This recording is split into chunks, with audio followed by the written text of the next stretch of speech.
उसके पहले जो इस चुनाव में उम्मीदवार है यहाँ, वो जरा आगे आ जाए। जो उम्मीदवार है, जो चुनाव लड़ रहे हैं, 1 मिनट में उनके पास जाके आता हूं।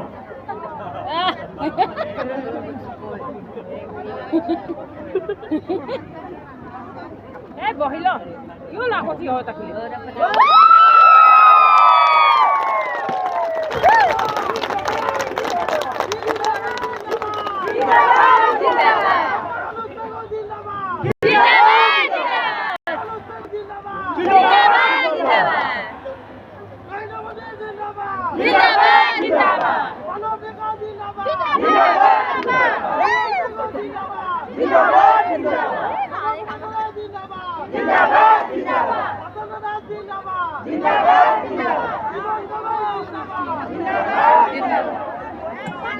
भारत माता की जय। भारत माता की जय। नमस्कार। उजोनीर राय जोलोई मरम आरु श्रद्धा जानाइछो आपनालोक সকলোলে বহাগ বিহুর उलोक जोनालो।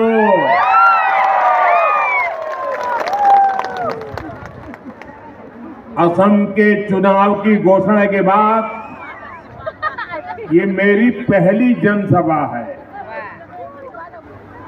ये जो सामने जन समुद्र है, युवाओं का ये उत्साह, बहनों बेटियों का इतना आशीर्वाद, और उधर रोड भी पूरा भरा हुआ है।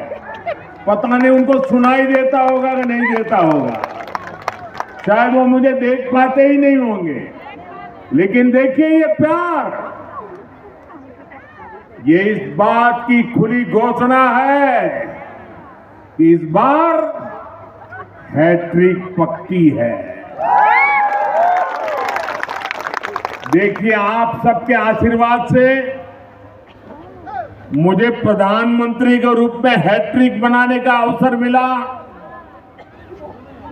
आप सबके आशीर्वाद से इसी मैदान में मुझे हैट्रिक लगाने का अवसर मिला है। मैं तीसरी बार आया हूं यहाँ, और आपके आशीर्वाद से असम में सरकार भी हैट्रिक बनाने वाली है। हर कोई कह रहा है आपको ये बार, आपको ये बार, आपको ये बार, आपको ये बार एनडीए सरकार, आपको ये बार बीजेपी सरकार।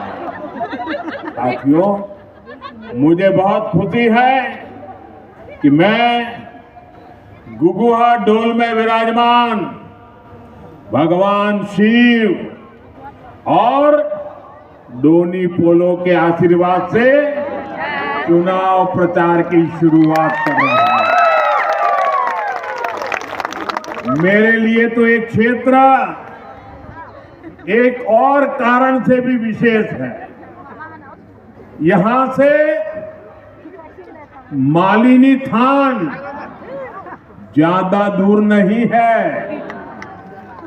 आप जानते हैं कि भगवान श्री कृष्ण की नगरी द्वारिका गुजरात में है, और कहते हैं यहीं पर माता रुक्मणी के साथ मालिनी नाम जुड़ा था। ये गोकामुख की धरती से श्रीमंत शंकर देव जी को भी प्रणाम करता हूं। असम की धरती ने वीर लाचित बोरफुकन जी, भारत रत्न भूपेन हजारिका जी, ऐसी अनेक महान संतानों को जन्म दिया है। मैं उनका भी वंदन करता हूं। साथियों, पहले सर्बानंद सोनोवाल जी का नेतृत्व और फिर हेमंता बिस्वा शर्मा जी की अगुवाई, बीते 10 वर्षों में असम ने सेवा और सुशासन का नया दौर देखा है। असम का ये चुनाव विकसित असम से विकसित भारत बनाने का चुनाव है। इस बार बीजेपी एनडीए सरकार की हैट्रिक लगनी तय है। आप मुझे बताइए, हैट्रिक होगी कि नहीं होगी? और जोर से बताइए, हैट्रिक होगी कि नहीं होगी? दोनों हाथ ऊपर करके बताइए, हैट्रिक होगी कि नहीं होगी? और कांग्रेस के पराजय की भी हैट्रिक होने वाली है। असम लगातार तीसरी बार बीजेपी एनडीए सरकार बना रहा है और कांग्रेस के जो सो कॉल्ड राजकुमार है ना, उनकी तो पराजय की सेंचुरी आने वाली है। साथियों, ये यहां इस मंच से मैं असम बीजेपी के सभी नेताओं को बहुत बहुत बधाई देता हूं। असम बीजेपी की टीम को बधाई देता हूं। बीते 10 वर्षों के प्रयासों को नया आयाम देते हुए असम बीजेपी ने कल एक शानदार संकल्प पत्र जारी किया है और कल मंगलवार था। मंगलवार को जारी हुआ ये संकल्प पत्र असम में और मंगल लाने वाला है। यानी मंगलवार को आया है मंगल पत्र।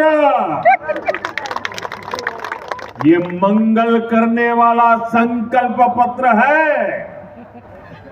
इसमें असम के युवाओं के लिए सरकारी नौकरी और स्वरोजगार के लाखों अवसरों का स्पष्ट रोड मैप है। 5 लाख करोड़ रुपए इंफ्रास्ट्रक्चर पर खर्च करने का संकल्प भी बहुत ही प्रशंसनीय है। इससे असम में सुविधाएं भी बढ़ेगी और कंस्ट्रक्शन से जुड़े हर सेक्टर में रोजगार के भी अनेक अवसर बनेंगे। साथियों, बीते वर्षों में असम के 22 लाख से अधिक गरीब परिवारों को पक्के घर मिले हैं। मैं जरा फिर से बोलता हूं आंकड़ा, 22 लाख से अधिक गरीब परिवारों को असम में 22 लाख से अधिक गरीब परिवारों को पक्के घर मिले हैं। मैं जरा आपसे पूछना चाहता हूं, यहां के गरीबों को कितने पक्के घर मिले हैं? 22 लाख। कितने पक्के घर मिले हैं? जोर से बताइए, कितने घर मिले हैं? गरीबों को कितने पक्के घर मिले हैं? ये घर घर पहुंचाइए। 22 लाख गरीब परिवारों को पक्के घर मिलना मतलब उनको एक नई दुनिया का जन्म हो जाता है। बीजेपी का संकल्प पत्र कहता है कि जिनको अभी तक पीएम आवास के घर नहीं मिले हैं, उनको भी पक्के घर मिलेंगे। आने वाले समय में 15 लाख और गरीब परिवारों को पक्के घर की गारंटी पक्की है। गरीब परिवारों के बच्चों को केजी से पीजी तक मुफ्त शिक्षा की घोषणा भी प्रशंसनीय है। साथियों, असम की बहनों बेटियों के लिए तो डबल इंजन सरकार का डबल बेनिफिट और भी आकर्षक होता जा रहा है। मैं जो आंकड़े बोल रहा हूं याद रखोगे, घर घर बताओगे, हर बूथ में बताओगे। मैं बताता हूं, लखपति दीदी अभियान से असम की बहनों को बहुत लाभ हुआ। अभी तक असम की करीब 3 लाख बहनें लखपति बाइदो बन चुकी है। जरा मुझे बताइए, कितनी लखपति बाइदो बनी है? 3 लाख। कितनी लखपति बाइदो बनी है? जरा जोर से बताइए, कितनी लखपति बाइदो बनी है? कल असम बीजेपी ने ऐलान किया है कि अब डबल इंजन सरकार 40 लाख बहनों को लखपति बाइदो बनाने के लिए प्रयास करेगी। कितनी? 40 लाख बहनों को। आप सोचिए, 40 लाख बहनों को, मतलब 40 लाख घरों में कोई न कोई लखपति दीदी बनने वाली है। साथ ही असम बीजेपी ने अरुणोदय योजना में और अधिक बहनों को जोड़ने में और हर महीने मिलने वाली मदद को बढ़ाने की भी गारंटी दी है। हमारी बेटियों के साथ कोई धोखाधड़ी न कर सके, बेटियों का मान सम्मान और जीवन सुरक्षित रहे, इसके लिए भी अनेक बड़ी घोषणाएं की गई हैं। साथियों, असम में यूनिफॉर्म सिविल कोड लागू करना और हमारे आदिवासी समाज 6 शेड्यूल एरिया की संस्कृति और परंपराओं को सुरक्षित रखना, ये असम की पहचान बचाने के लिए बहुत बड़ी घोषणाएं हैं। और आप जानते हैं, बीजेपी जो कहती है वो करके दिखाती है। साथियों, किसानों का सशक्तिकरण डबल इंजन सरकार की बहुत बड़ी प्राथमिकता रही है। असम के 20 लाख किसानों को अभी तक पीएम किसान निधि के तहत 7,500 करोड़ रुपए मिल चुके हैं। अब असम बीजेपी ने घोषणा की है कि यहाँ के छोटे किसानों को हर वर्ष 11,000 रुपये अतिरिक्त मिलेंगे। इसके अलावा असम बीजेपी ने ट्रैक्टर, पावर टिलर और गायें खरीदने के लिए बहुत बड़ी मदद देने का ऐलान किया। साथियों, बारिश और बाढ़ से भी सबसे अधिक नुकसान मेरे किसान भाई बहनों को होता है। मुझे बहुत संतोष है कि पीएम फसल बीमा योजना से असम के करीब 11 लाख किसानों को 730 करोड़ रुपए से अधिक का क्लेम मिल चुका है। लेकिन बीजेपी एनडीए सरकार का निरंतर प्रयास है कि बाढ़ की समस्या का भी स्थायी समाधान निकले। बीजेपी सरकार सैकड़ों करोड़ रुपए यहां आधुनिक तटबंध बनाने पर खर्च कर रही है। ब्रह्मपुत्र की सुबनसिरी नदी की गहराई को बढ़ाने के लिए प्रयास किए जा रहे हैं। Subansiri lower hydro electric project भी फ्लड को कंट्रोल करने में काफी मदद करेगी। अब असम बीजेपी ने राज्य को बाढ़ की परेशानी से मुक्त करने के लिए 18,000 करोड़ रुपए के विशेष मिशन का संकल्प किया है। 18,000 करोड़ रुपए किसानों के लिए। कितने?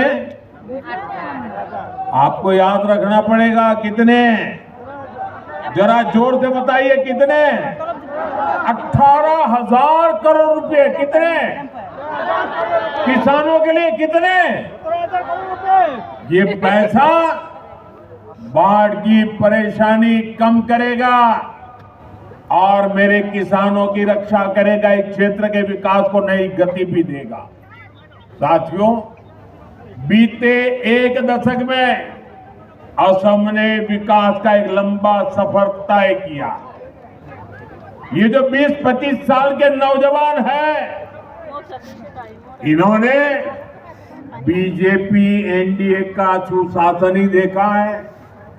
इन्होंने कांग्रेस का राज का वो काला दौर नहीं देखा, जब असम से सिर्फ बम, बंदूक, दंगों और कर्फ्यू की ही खबरें आती थी।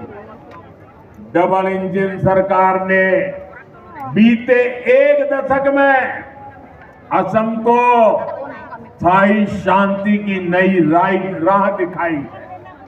असम के हजारों संतानें बीते एक दशक में बंदूक छोड़कर एक नए भविष्य से जुड़ी है। आज असम से सिर्फ विकास और विश्वास की ही खबरें आती है। आज असम से खबरें आती है नुमालीगढ़ रिफाइनरी की क्षमता 3 गुना करने की। आज असम से खबरें आती है नुमालीगढ़ में पहली बांस आधारित बायो रिफाइनरी शुरू होने की। आज असम से खबरें आती है नामरूप के खाद कारखाने की विस्तार की। साथियों, एक समय था जब दुनिया में असम की चर्चा चाय के लिए होती थी। असम यानी चाय, दुनिया भर में असम की चाय की सुवास थी। अब असम को दुनिया चाय के साथ साथ चीप से भी पहचानेगी। वो दिन दूर नहीं जब असम के सेमीकंडक्टर प्लांट से चीप का उत्पादन शुरू हो जाएगा। ये असम को आधुनिक टेक्नोलॉजी के एक बहुत बड़े हब के रूप में विकसित करेगा। आने वाले समय में फोन हो, गाड़ियां हो, टीवी, फ्रिज हो, ऐसे सामान असम की चिप से ही चलने वाले हैं। और इसलिए भाइयों बहनों, अब तो असम की क्या पहचान होगी? चाय भी और चिप भी। यही विकसित असम का हमारा रोड मैप है। मैं आपको भरोसा देता हूं, आप यहां फिर से बीजेपी सरकार बनाइए, असम का और तेजी से विकास होगा। और ये आपको मोदी की गारंटी है। आपना लोके याद आको ये बात। बीजेपी सरकार बनाओ, अहोमर आरो बहुत बेसी उन्नति होबो। या आपना लोको मोदी गारंटी। साथियों, असम को प्रकृति ने बहुत कुछ दिया है। असम के पास संसाधनों की कभी कमी नहीं रही है, लेकिन कांग्रेस ने सत्ता के लिए असम के समाज को भी बांटा और ब्रह्मपुत्र के दो किनारों को भी कभी जुड़ने नहीं दिया। कांग्रेस ने 60-65 साल में ब्रह्मपुत्र पर सिर्फ 3 ही पुल बनाए। 60-65 साल में कितने पुल? कितने पुल? कितने पुल? पुलों के अभाव में कितने ही लोगों को हमें खोना पड़ा, कितनी ही पीढ़ियों को मुश्किल से गुजरना पड़ा। डबल इंजन सरकार ने इस पीड़ा को, इस परेशानी को समझा और 10-11 वर्षों में ही ब्रह्मपुत्र पर 5 बड़े ब्रिज पूरे किए। कितने? कितने? 5 बड़े ब्रिज। 65 साल में 3, 11 साल में 5। बड़ा काम हुआ कि नहीं हुआ? और सभी 5 बड़े पुलों पर काम तेजी से चल रहा है। आज बोगीबिल ब्रिज और भूपेन हजारिका सेतु ने उत्तरी असम सहित पूरे नॉर्थ ईस्ट के जीवन को बदल दिया।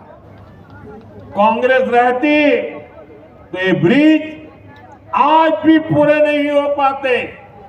इसलिए तो आज हर कोई यही कह रहा है, असम को आधुनिक इंफ्रास्ट्रक्चर अगर कोई पार्टी दे सकती है तो वो बीजेपी है, एनडीए है। अहोमोग जोदी आधुनिक इंफ्रास्ट्रक्चर कोनोबा पार्टीए दीवो पारे तेंते है पार्टी होय छे बीजेपी, एनडीए।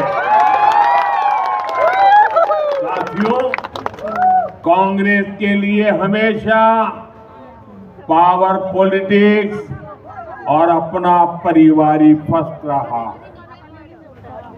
दिल्ली में एक परिवार और एक परिवार यहां भी है। एक परिवार दिल्ली में और एक परिवार असम में। कांग्रेस के लिए इन्हीं परिवारों का हित सर्वोपरि है।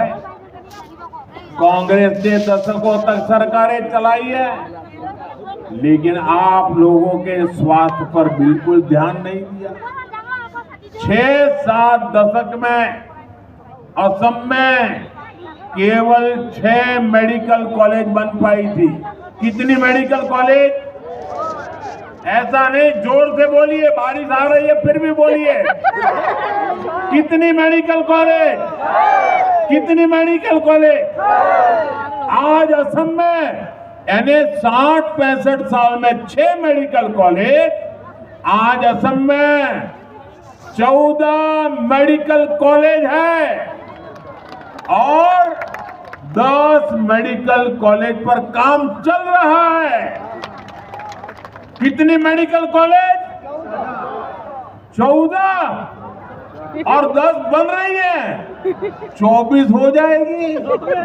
उन्होंने 65 साल में 6 बनाई, हम 11-12 साल में 24 मेडिकल कॉलेज।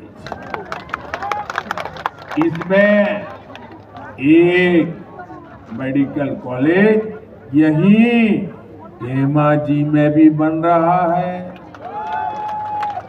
इतना ही नहीं, आज असम में एम्स भी है।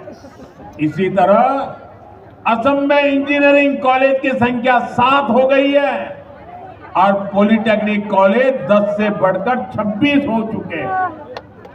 यहां गोगामुख में ही एग्रीकल्चर रिसर्च इंस्टीट्यूट का शिलान्यास और धेमाजी इंजीनियरिंग कॉलेज का लोकार्पण करने का अवसर तो आपने मुझे ही दिया था।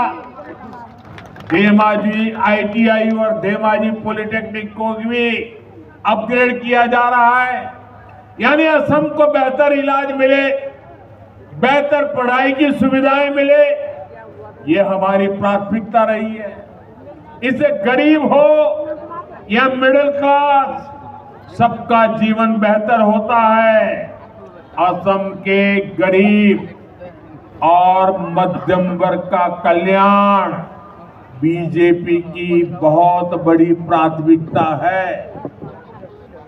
अहो मोर दुखिया आरो मध्यवित्त श्रेणीर उन्नति कोरा तो बीजेपी मूल प्राथमिकता।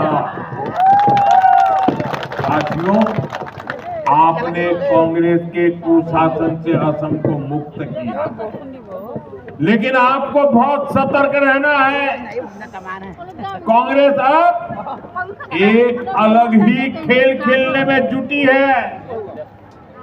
असम कांग्रेस के नेता एक खतरनाक कानून बनाने की बात कर रहे हैं। आखिर ये खतरनाक कानून क्या है?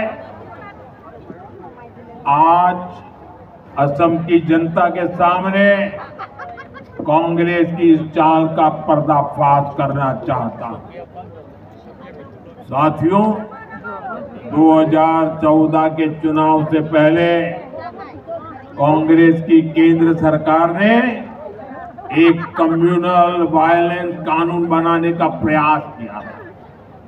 इसका मकसद था अपने पक्के वोट बैंक का तुष्टीकरण। इस बिल में बहुसंख्यकों को दंगे के लिए जिम्मेदार माना गया था। बहुसंख्यक लोग गुनहगार माने गए थे और धार्मिक अल्पसंख्यकों को हमेशा के लिए पीड़ित माना गया था। ये बिल अपने आप में सांप्रदायिक था, इसलिए बीजेपी एनडीए ने संसद में ये कानून नहीं बनने दिया। जी भर के हम लड़ाई लड़े।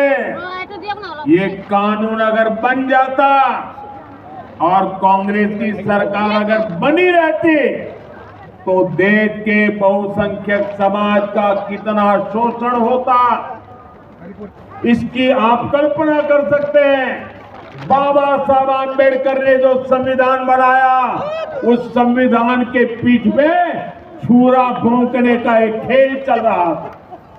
साथियों, अब 12 साल बाद कांग्रेस यहां असम में भी उसी तरह का कानून बनाने की घोषणा कर रही है। और ये कोई मेरा आरोप नहीं है, खुद कांग्रेस के नेता खुले आम ये घोषणाएं कर रहे हैं। ये एकदम साफ है कि कांग्रेस अब सत्ता पाने के लिए कुछ भी कर सकती है।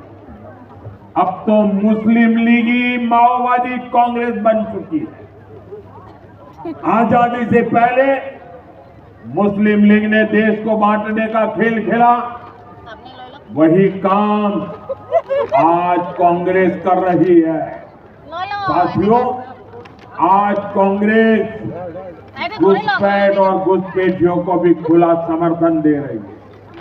पहले कांग्रेस असम में घुसपैठियों को खुली छूट देती, यहां किसानों और आदिवासियों की जमीन पर कब्जे कर लेती है।